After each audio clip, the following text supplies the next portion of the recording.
Well, the group is called Task Force Butler, made up of volunteer vets around the country. Founder Kristofer Goldsmith told me they're upset watching our democracy being destroyed by Americans from within. He spent years researching this hate group, its members, and the laws already on the books that can be used to hold them accountable.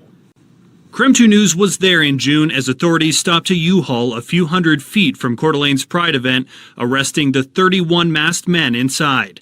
Pictures and videos spread around the country. Underneath the mask that the Patriot Front gang wears are neo-Nazis. They are people who believe in genocide. They are people who want to actively work to make the United States a white ethno-state.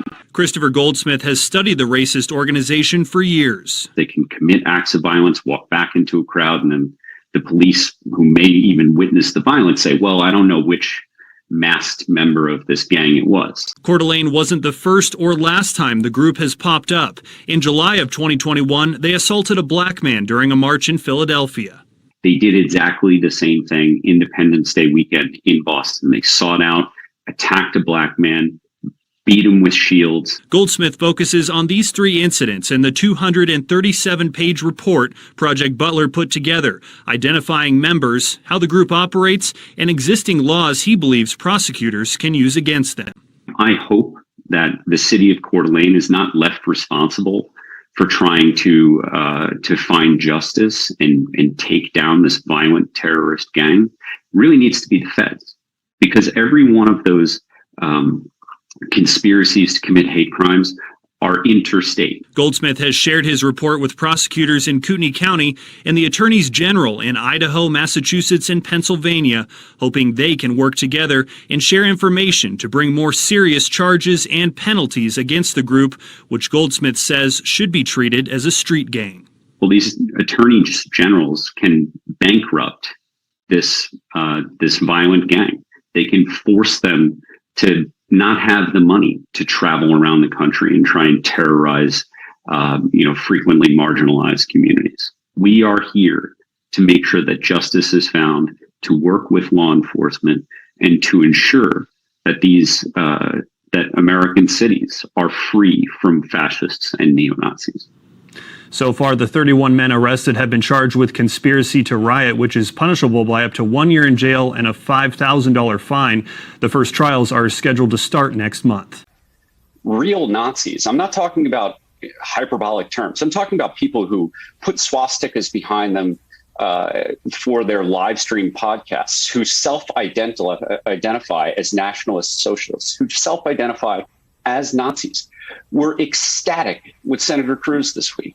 And that was in the midst of celebrating Josh Hawley, Senator Josh Hawley, leader of the Insurrection Caucus, who, was coming at Merrick Garland as if the Attorney General was, the greatest threat to our democracy. It is truly, truly upsetting to me as someone who went to war for this country to see these sitting senators right now discrediting the intelligence community, discrediting law enforcement, attacking the FBI, attacking the Attorney General, not because of some sort of misconduct, but because of this disinformation campaign that they've convinced themselves that parents are being targeted by the FBI. No, parents aren't being targeted by the FBI.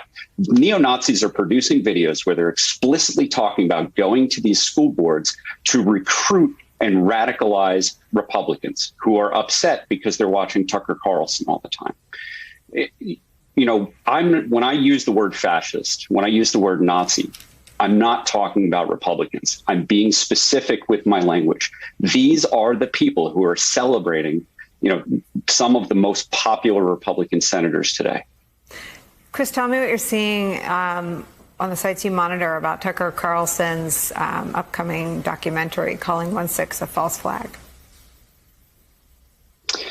Yeah, so Ali Alexander, Nick Fuentes, just about everyone in the insurrection movement, people who actually advertised the Stop the Steal Live, like physically traveling around the country from state capitol to state capitol, doing practice runs like when they invaded the Georgia Capitol, and in Michigan.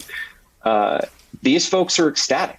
because they have the biggest voice on cable, not just to help them get their message out, but to help them bilk all of their followers. All of these gullible people who watch Fox News, who, unfortunately are duped into this, not alternative reality, but mythology. They're willing to throw their money at them because they think that's like the patriotic thing to do. It's again, as someone who's defended this country, who served in uniform in a combat zone, I am disgusted. I am deeply upset, and I'm having a hard time even talking about it right now. I can't talk about how law enforcement responds to any tips. I mean, that they don't tell me. When I send this to my information to members of Congress, congressional staff, Democrats are very concerned. I can say that in all the years that I've been working on foreign disinformation campaigns targeting service members, veterans, and our families, that's how I got into investigations. I've never had a Republican office reach out to me to proactively see like what's going on, who's trying to take advantage of service members and veterans. Because anytime that I mention anything about the internet, all they want to do is say like, oh, well, we're conservatives, we're being censored. The first trials are scheduled to start next month. The first trials are scheduled to start next month.